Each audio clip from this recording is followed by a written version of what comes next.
Hello दोस्तों, हमारे YouTube channel let's learn DPG पे आपका स्वागत है। हम पॉलिटी का सीरीज स्टार्ट कर चुके हैं। इसमें हम पॉलिटी पढ़ रहे हैं, जिसमें से हम भाग 1, भाग 2, भाग 3 और भाग 4 तक हम कंप्लीट कर चुके हैं। कंप्लीट वीडियो प्लेलिस्ट में लगा हुआ है। इससे पहले का अगर आप वीडियो नहीं देखे हैं तो जाकर के प्लेलिस्ट में जाकर के सीरियल वाइज एक एक करके देख लीजिए। इसमें से हम पाँचवा भाग 5 पढ़ रहे थे, जिसमें हम राष्ट्रपति के बारे में पढ़ चुके हैं। राष्ट्रपति और उपराष्ट्रपति के बारे में भी पढ़ चुके हैं, सारा का सारा कुछ।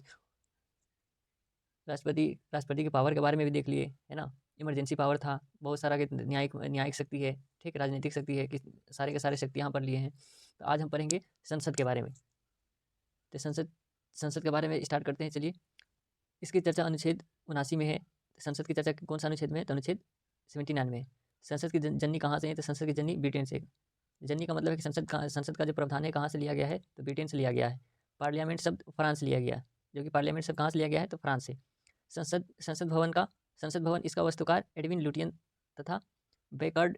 इसकी वास्तु 64 योगिनी मंदिर के समान है ना। इसका जो संसद भवन है उसके बारे में चर्चा है दिया हुआ, ठीक। चलिए, तो मेन यहाँ से स्टार्ट होता है हमारा संसद।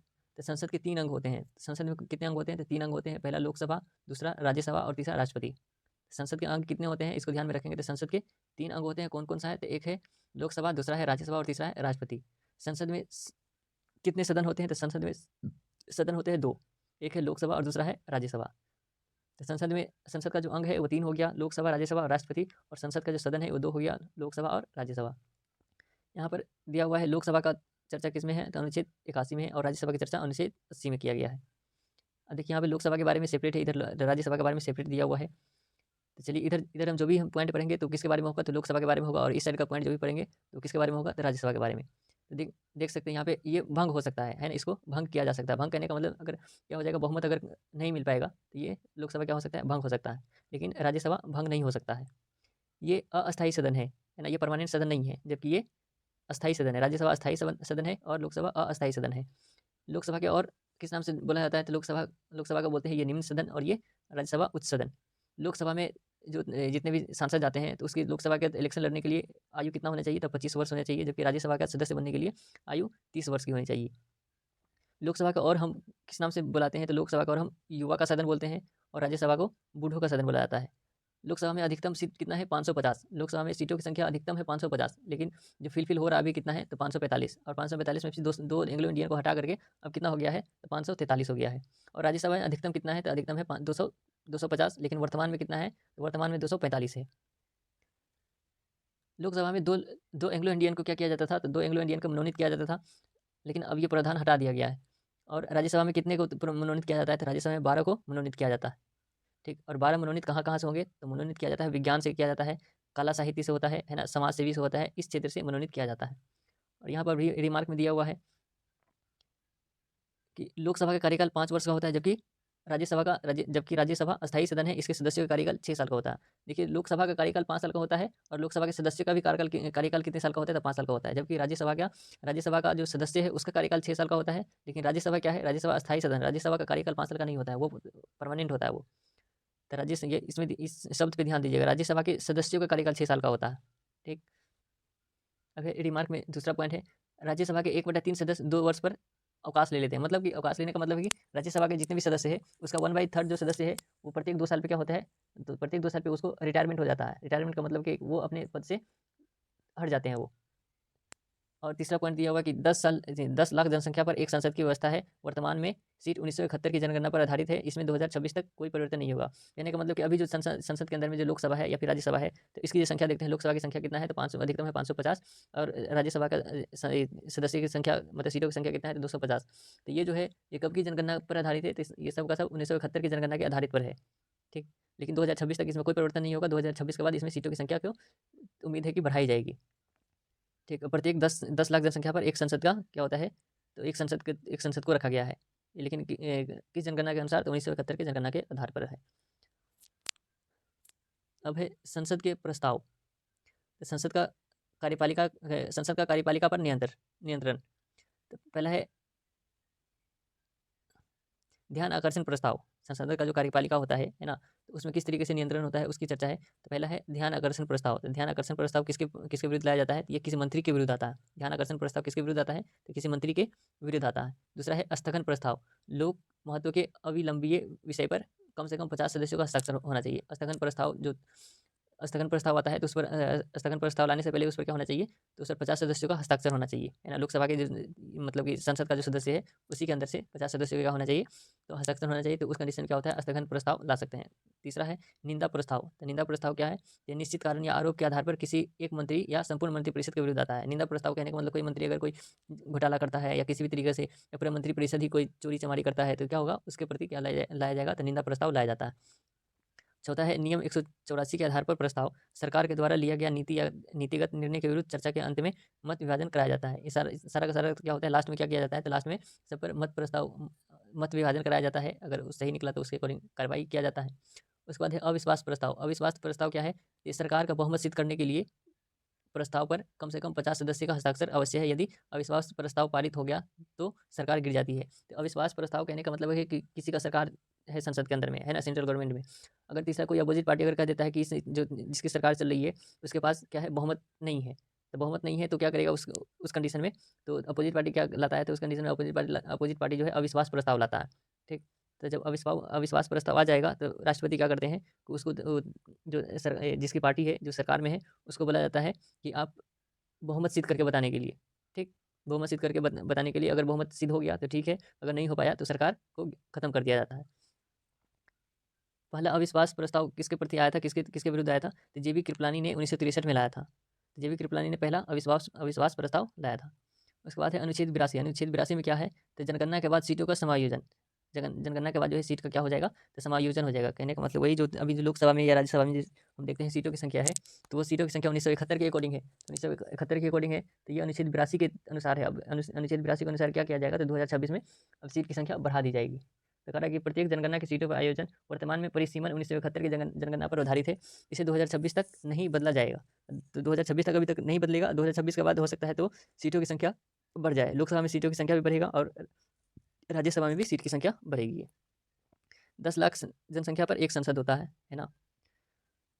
अनुच्छेद 87 में है कि राष्ट्रपति का विशेष अभिभाषण। तो राष्ट्रपति का विशेष अभिभाषण किस अनुच्छेद में है, तो राष्ट्रपति का विशेष अभिभाषण अनुच्छेद 87 में है। राष्ट्रपति का अभिभाषण मंत्रिमंडल बनाता है, मंत्रिमंडल द्वारा बनाता है, और राज्यपाल का अभिभाषण सचिव बनाते हैं।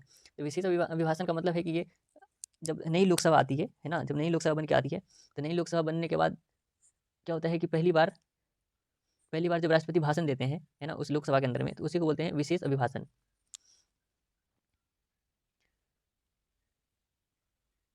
अनुच्छेद 79 में कहा गया राज्य के सभापति तथा उपसभापति, राज्यसभा के सभापति तथा उपसभापति। तो अनुच्छेद 79 में कहा गया है क्या कि राज्यसभा के सभापति तथा उपसभापति। तो राज्यसभा के सभापति कौन होते हैं, तो राज्यसभा के सभापति होते हैं कौन, तो उपराष्ट्रपति।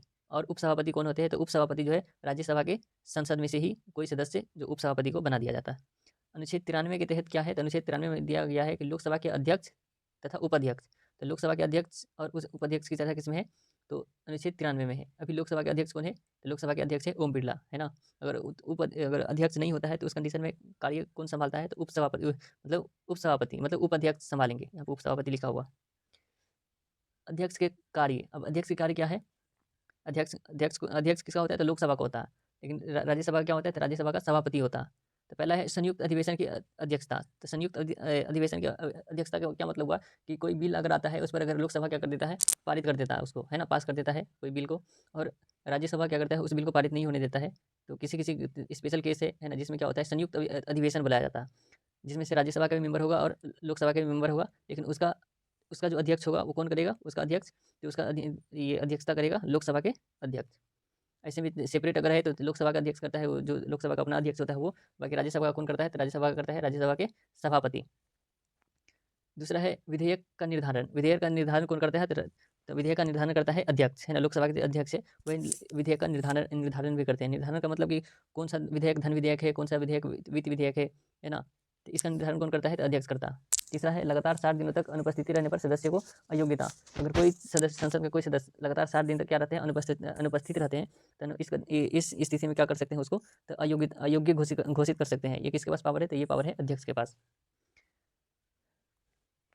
उसके बाद है लोकसभा अध्यक्ष के रूप में अलग से कोई शपथ नहीं लेता है। लोकसभा का विघटन के बाद भी वह अगले लोकसभा के गठन होने तक अपने पद पर बना रहता।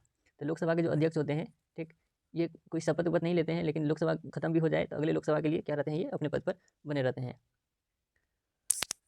अब है संसद के सत्र। संसद के कितने सत्र होते हैं, तो संसद के 3 सत्र होते हैं। एक होता है बजट सत्र, बजट सत्र, दूसरा होता है मानसून सत्र, तीसरा होता है शीतकालीन सत्र। तो बजट सत्र कब से कब तक होता है, तो ये फरवरी से मई तक होता है बजट सत्र, ये सबसे बड़ा सत्र है। उसके बाद है मानसून सत्र, ये जुलाई और अगस्त में होता है। तीसरा है शीतकालीन सत्र, ये नवंबर और दिसंबर में, ये सबसे छोटा सत्र है ये शीतकालीन सत्र। उसके बाद है संसद की समितियाँ। संसद में और संसद की समितियाँ कौन कौन है, तो एक है प्राक्कलन समिति। तो प्राक्कलन समिति में जो लोकसभा के 30 सदस्य होंगे और राज्यसभा के कोई सदस्य नहीं होती, ये सबसे बड़ी समिति है। तो सबसे बड़ी समिति कौन है, तो प्राक्कलन समिति है, ठीक।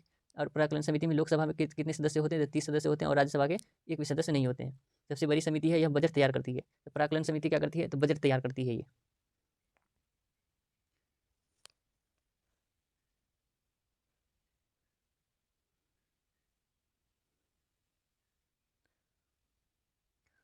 दूसरा है लोक लेखा समिति। तो लोक लेखा समिति, इसमें क्या होता है, तो इसमें लोकसभा का 7 मेंबर है ना, और लोकसभा का 15 मेंबर रहते हैं, और राज्यसभा का 7 मेंबर। यह धन की जांच करती है ना, धन की जांच करते हैं, और इसका अध्यक्ष विपक्ष का नेता करता है ना। इसकी ये धन की जांच करने में, है ना, ये लोक लेखा समिति क्या करती है, तो धन की जांच करती है, कहाँ से कितना धन आया, सही स्टेट से, है ना, या फिर जो खर्चा हुआ, तो खर्चा किस विभाग में कितना खर्चा हुआ, वो सारा का सारा धन की क्या करते हैं, जांच करते हैं।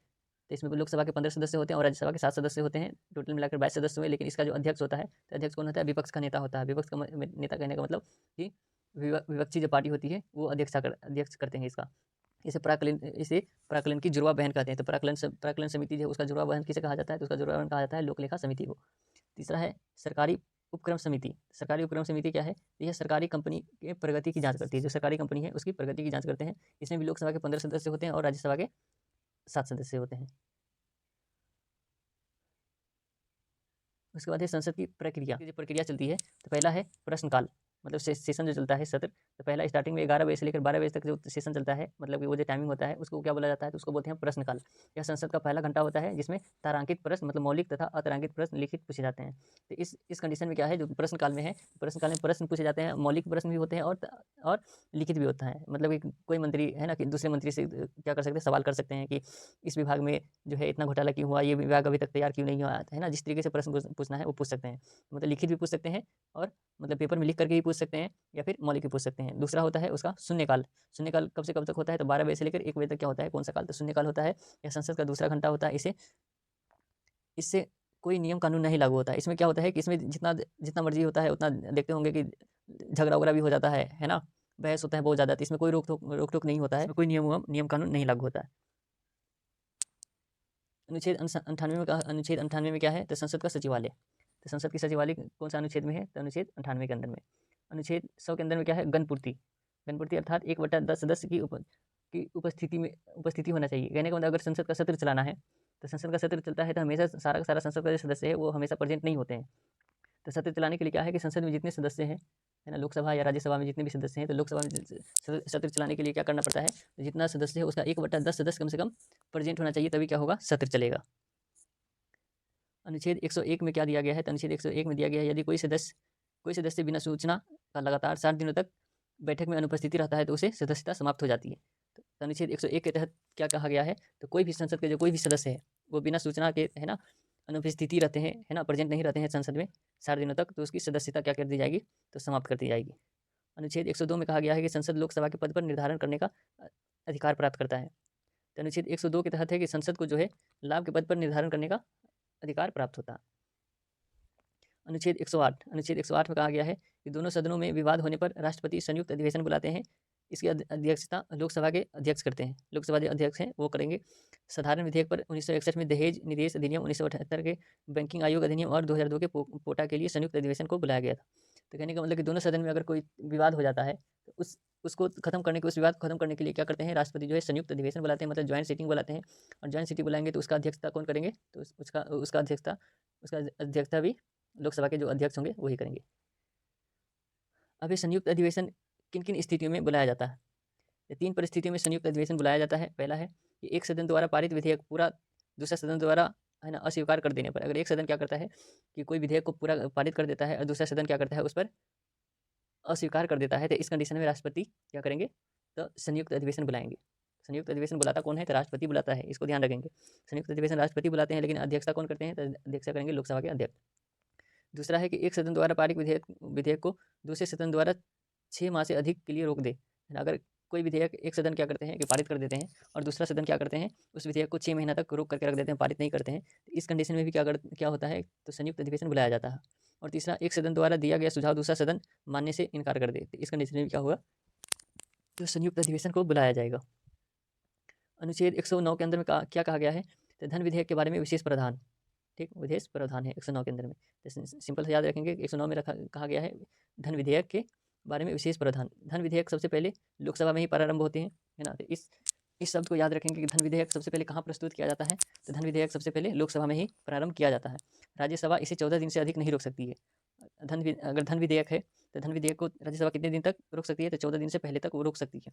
14 दिन से ज़्यादा वो रोक नहीं सकती है। अगर 14 दिन से ज़्यादा अगर रोक देती है तो वो विधेयक ऑटोमेटिक पास हो जाएगा। अनुच्छेद 110 में कहा गया कि धन विधेयक की परिभाषा, धन विधेयक सबसे पहले लोकसभा में जाता है। इस पर राष्ट्रपति हस्ताक्षर के लिए बाध्य है, क्योंकि यह राष्ट्रपति की पूर्व अनुमति से ही प्रस्तुत किया जाता है। तो धन विधेयक जो है सबसे पहले किस सदन में जाएगा, तो सबसे पहले जाएगा लोकसभा के अंदर, और लोकसभा के अंदर जाता है और राष्ट्रपति इस पर सिग्नेचर करना ही होगा उसको, है ना? इसके लिए क्या है, वो बाध्य है वो, क्योंकि राष्ट्रपति के पूर्व अनुमति से ही ये धन विधेयक को लाया जाता है। अनुच्छेद 111 में कहा गया है कि विधेयक पर राष्ट्रपति की अनुमति होगी, है ना?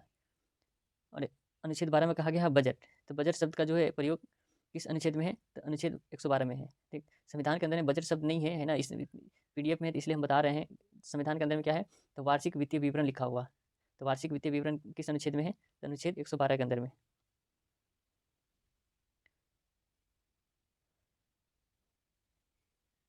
अनुच्छेद 113 में क्या कहा गया है, तो अनुच्छेद 113 में कहा गया है कि अनुदान मांग विधेयक कुल 109 प्रकार का अनुदान मांग है। मतलब अनुदान का मांग जो है 113 में कहा गया है। ये इतना इंपॉर्टेंट आर्टिकल नहीं है ना ये सब। अनुच्छेद 114 में कहा गया, जब तक संसद विनियोग विधेयक पारित नहीं कर देते हैं तब तक संचित निधि से धन निकालना, इसी कारण संसद को राष्ट्रकोष का धन रक्षक कहते हैं। कहने का मतलब कि संसद जो है विनियोग विधेयक जब तक पारित नहीं कर देती है तब तक आप संचित निधि से धन नहीं निकाल सकते हैं, ठीक।